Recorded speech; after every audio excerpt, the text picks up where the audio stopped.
A screech of metal against metal pierced the quiet Tuesday morning like a knife through silk. Marcus Thompson was halfway through his first cup of coffee when the earth-shaking crash from his front yard sent the mug tumbling from his hands, shattering across the kitchen tiles in a spray of ceramic and caffeine. Outside, car alarms wailed in harmony with what sounded like the death throes of his custom wrought iron gate.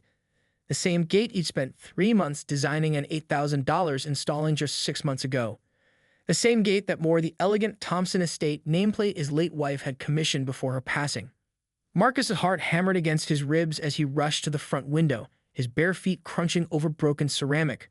What he saw through the morning mist made his blood run cold.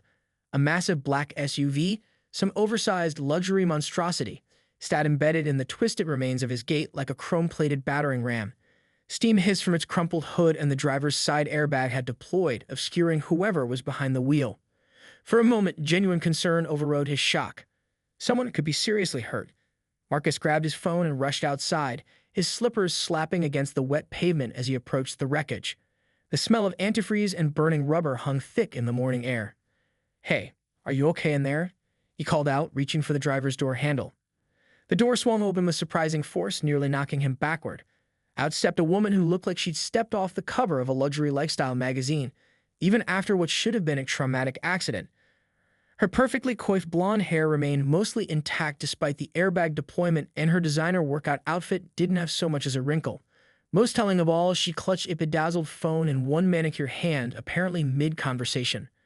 "Told you the GPS was wrong, but did you listen?" "No, of course not." She snapped into the phone, completely ignoring Marcus's presence. "Now look what happened. I'm going to be late for my massage appointment, and it's all your fault." Marcus blinked, certain he was hallucinating. This woman had just demolished his property at what must have been considerable speed, and she was complaining about spa appointments. "Excuse me," he said, raising his voice. "Are you injured? Should I call an ambulance?" The woman finally acknowledged his existence with a dismissive wave of her free hand. "Hold on, Direct," she said into the phone, then fixed Marcus with the kind of look she might reserve for an particularly annoying insect. "No, I'm fine. Your gate, however, is a complete disaster. Do you have any idea how much this is going to cost me?" Marcus felt his jaw go slack. "How much is going to cost you?" "Obviously. Look at my car." She gestured dramatically at the SUV, which sported a crumpled front end and a hood that looked like it had been attacked by a very large, very angry can opener. "This is a brand new Range Rover. The payments alone are more than most people make in a month." "You just destroyed my gate," Marcus said slowly, each word carefully measured as he struggled to process what he was hearing. The woman rolled her eyes with theatrical exasperation. "Well, maybe next time you should think about where you put it. Who puts a gate right there anyway? It's practically asking to be hit." Marcus stared at her, speechless. The gate was positioned exactly where any reasonable person would expect to find a gate, at the entrance to his driveway, clearly marked and impossible to miss unless someone was driving with their eyes closed or traveling at highway speeds through a residential neighborhood. As the shock began to wear off, a cold realization settled in his stomach. This wasn't going to be a simple insurance claim and polite exchange of information. This woman, whoever she was, genuinely believed that her reckless driving was somehow his fault. What Marcus didn't know yet was just how wrong he was about the scope of this disaster. The real nightmare was only beginning. The woman, who had yet to introduce herself or even apologize, finished her phone call with a dramatic sigh and turned her full attention to Marcus. Up close, he could see the telltale flush in her cheeks and smell something that definitely wasn't perfume on her breath. His concern shifted from accident victim to something else entirely. "Look, mister." She paused expectantly, one perfectly sculpted eyebrow raised. "Thompson. Marcus Thompson. And you are?" "Victoria Blackwood," she announced, as if the name should mean something to him. When he showed no recognition, her expression soared further. "Blackwood. As in Blackwood Development Corporation. My husband practically owns half this county." Marcus had heard of Blackwood Development. They were the company responsible for the ugly strip mall that had replaced the historic downtown area last year. But right now, he was more concerned with the fact that this woman reeked of alcohol at 9 in the morning. "Mrs. Blackwood, I think we need to call the police to file an accident report," Marcus said carefully. "And honestly, I'm concerned about..." "Police?" Victoria's laugh was sharp and humorless. "Oh, honey, you really don't understand how this works, do you?"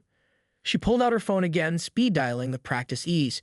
"Chief Morrison, it's Victoria Blackwood." "Yes, I'm fine, thank you for asking. Listen, I had a little fender bender, and there's a man here who's being absolutely unreasonable about the whole thing." Marcus watched in disbelief as she paced around the wreckage, spinning a story that bore no resemblance to reality. According to Victoria's version, she'd been driving carefully when his poorly placed and completely unmarked gate had jumped out in front of her vehicle, causing unavoidable damage to her expensive car. What I need, she continued into the phone, is for someone to come out here and explain to this gentleman that he's liable for the damage to my vehicle. Yes, I'll hold. She lowered the phone and smiled at Marcus with predatory satisfaction. Chief Morrison is a personal friend. Golf buddies with my husband. He'll be here in 10 minutes to sort this whole mess out. Sort what out? Marcus's voice pitched higher despite his efforts to stay calm. You drove through my gate.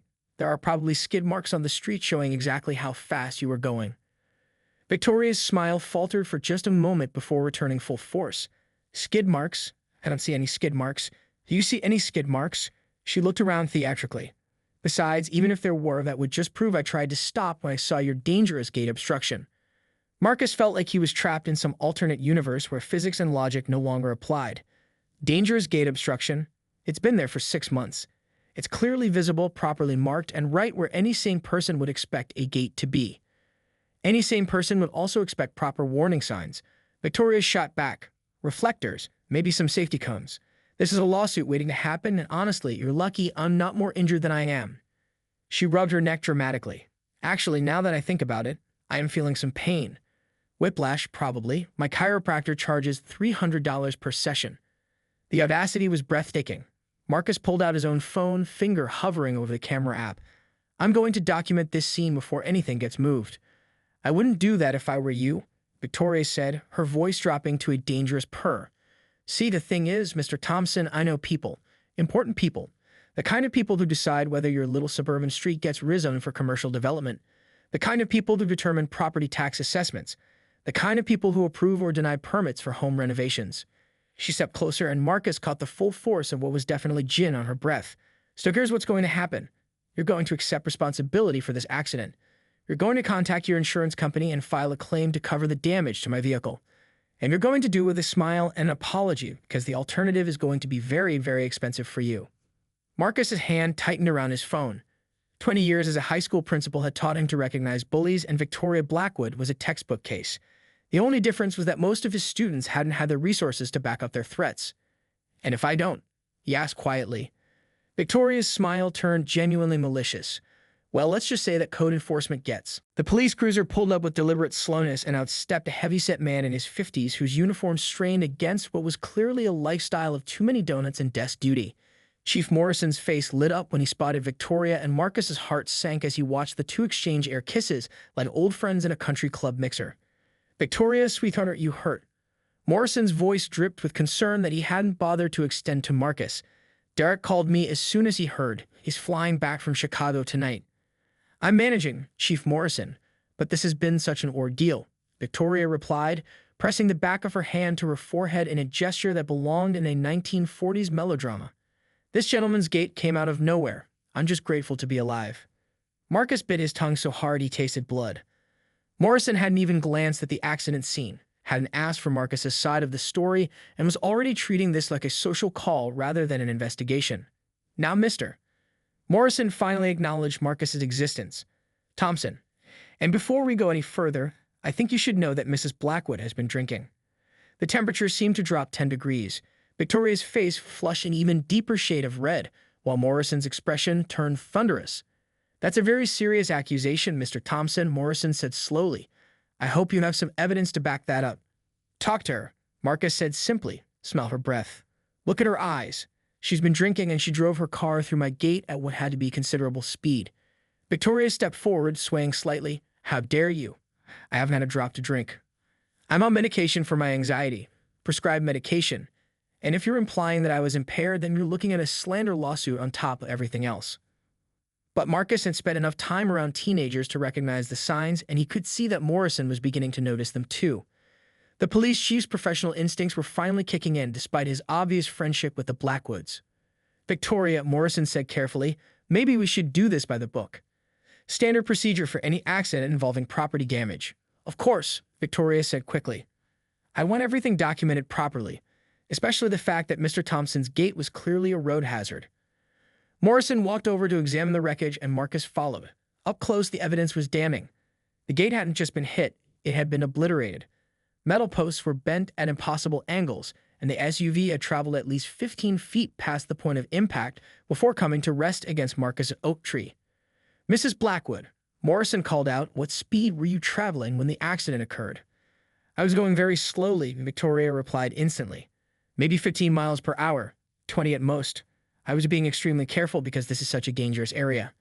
Morrison knelt down and examined the front of the SUV. The damage was extensive, far too extensive for a low-speed collision. He stood up and walked back toward the street, studying the pavement carefully. "Mr. Thompson, do you have security cameras?" Marcus felt a surge of hope. "Actually, yes. I installed a system last year after we had some package thefts in the neighborhood. It covers the entire front of the property." Victoria's face went pale. "Security cameras? Well, I'm sure they'll show exactly what I said, that your gate was poorly marked and dangerous." "Let's take a look," Morrison said, and Marcus could hear the shift in his tone. The good old boy friendliness was gone, replaced by something more professional.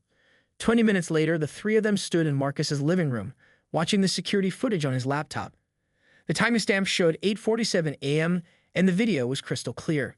Victoria's Range Rover appeared at the edge of the frame, traveling down the residential street at what was obviously well above the 25 miles per hour speed limit. She wasn't looking at the road. Her head was turned down towards something in her lap, probably her phone. The gate was clearly visible, properly marked with reflective tape, and positioned exactly where any reasonable driver would expect it to be. The SUV never slowed down. There were no brake lights, no attempt to swerve, nothing to indicate that Victoria had even seen the gate before smashing through it at what the timestamp revealed was nearly 45 miles per hour in a residential zone. But the most damning part came after the crash. The camera clearly showed Victoria sitting in her car for almost 3 full minutes before getting out, and in that time she could be seen drinking from what appeared to be a small flask. The silence in the room was deafening. Victoria's driving record read like a masterclass in privileged impunity. 3 previous accidents in 18 months, 2 DUI charges that had mysteriously disappeared from the court dockets, and a reckless driving citation that had been reduced to a parking ticket. Each incident had been quietly swept under the rug, thanks to phone calls from the right people to the right offices. But this time was different. This time there was video evidence that couldn't be explained away or buried in bureaucratic red tape. "Chief Morrison," Victoria said, her voice taking on a desperate edge as she pulled out her phone again, "I think there's been a misunderstanding. Let me call Derek. They'll clear this whole thing up." "Mrs. Blackwood, please put the phone away," Morrison said firmly. "You're under arrest for driving under the influence, reckless endangerment, and destruction of property." Victoria's perfectly composed mask finally shattered. "You can't arrest me. Do you have any idea who I am? Who my husband is? Derek builds half the buildings in this county. He employs hundreds of people. Your pension fund probably invests in his developments." But as Morrison read Victoria her rights, her phone began ringing. The caller ID showed Derek, and she answered with frantic relief. "Derek, thank God. I need you to call Chief Morrison right now and—" Her face crumpled as her husband's voice cut through her explanation. Even from several feet away, Marcus could hear Derek Blackwood's furious shouting through the phone. "What do you mean? Not this time?" Victoria's voice climbed to a near shriek. "I'm your wife. You can't just— Derek? Derek." She stared at the phone in disbelief. "He hung up on me." Morrison exchanged a knowing look with Marcus. "Mr. Thompson, I'll need you to come down to the station tomorrow to give a formal statement, and I'll want copies of all your security footage." "Of course," Marcus replied, then paused. "Chief Morrison, can I ask why her husband isn't helping her this time?" Morrison glanced at Victoria, who was slumped against the patrol car, finally looking every one of her 40-something years. "Let's just say that Mr. Blackwood's company is currently under federal investigation for some questionable bidding practices. The last thing he needs right now is his wife making headlines for drunk driving and property destruction." As if on cue, Victoria's phone rang again. This time, the caller ID showed attorney James Mitchell. She answered with desperate hope. "James, thank heavens. I need you to get down to the police station immediately. There's been a terrible mistake," and her face went white as she listened. "What do you mean? Conflict of interest? You've been our family lawyer for 15 years. Another hang-up. Another crack in Victoria's world of privilege and protection." "Mrs. Blackwood," Morrison said gently, "you have the right to call another attorney." Victoria scrolled through her phone contacts with increasingly frantic swipes. Call after call went to voicemail. The few that were answered were brief and brutal. Word had apparently traveled fast through the county's elite circles, and nobody wanted to touch the Blackwood name while Derek was under federal scrutiny. Marcus watched this play out with a mixture of sympathy and satisfaction. He felt bad for any human being watching their world collapse. But he couldn't forget the threats she made less than 2 hours ago about destroying his life with anonymous code enforcement complaints. "This is impossible," Victoria muttered, staring at her phone. "These people owe us. We've donated millions to their campaigns, their charities, their children's private schools." Ma'am Morrison said, guiding her toward the patrol car. "You can make more calls from the station." As Victoria was loaded into the back of the cruiser, she made one last desperate attempt to regain control. "Mr. Thompson," she called through the partially open window, "I'll make you a deal. Drop all charges and I'll pay for your gate. Cash. Today. And we'll forget this whole thing ever happened." Marcus walked over to the patrol car and leaned down slightly. "Mrs. Blackwood, about an hour ago, you threatened to use your connections to destroy my life because I wouldn't take responsibility for your drunk driving. You told me that code enforcement would suddenly find problems with my property, that my permits would be questioned, that I'd face expensive legal battles just for having the audacity to expect you to be accountable for your actions." Victoria's eyes filled with tears, but whether from remorse or self-pity, Marcus couldn't tell. "The thing is," Marcus continued, "I spent 20 years as a high school principal. I've dealt with hundreds of bullies who thought they were untouchable because mommy and daddy." 3 months later, Marcus Thompson sat in the gallery of the county courthouse, watching as Victoria Blackwood, now Victoria Henley, having reverted to her maiden name after a very public and expensive divorce, stood before Judge Patricia Williams for sentencing. The journey to this moment had been anything but smooth.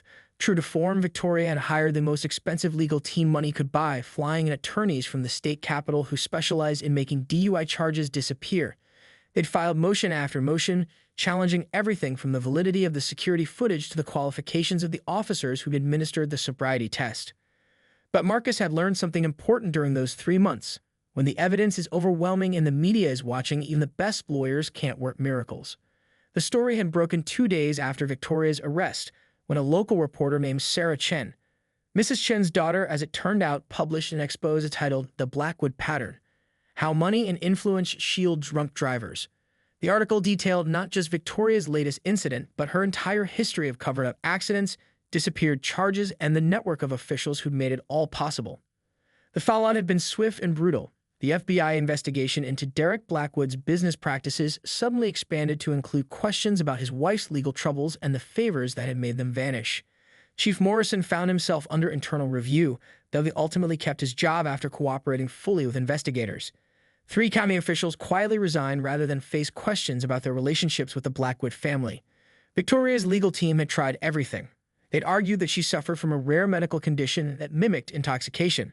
They claimed the security footage was somehow manipulated.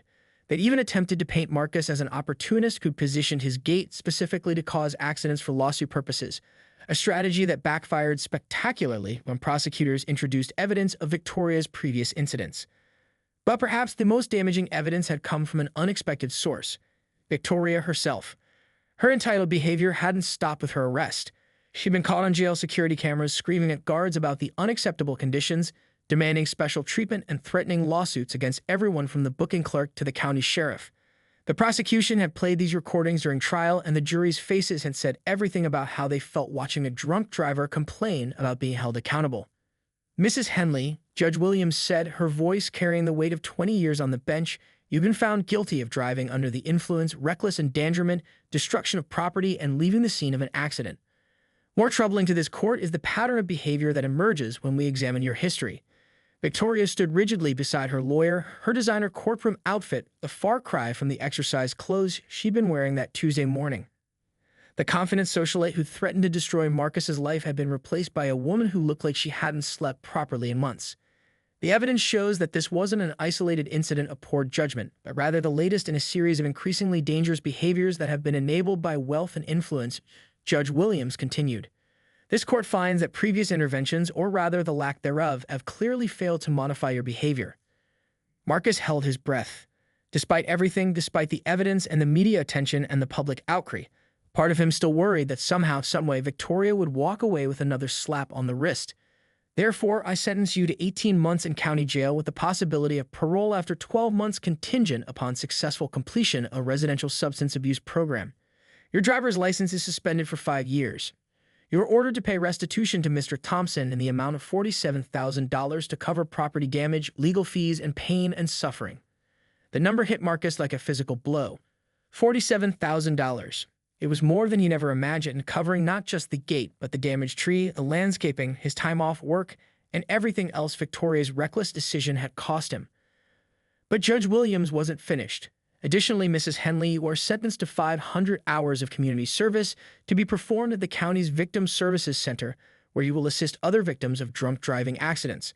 Perhaps working with people whose lives have been genuinely destroyed by impaired drivers will provide you with some perspective that wealth and privilege have clearly failed to instill.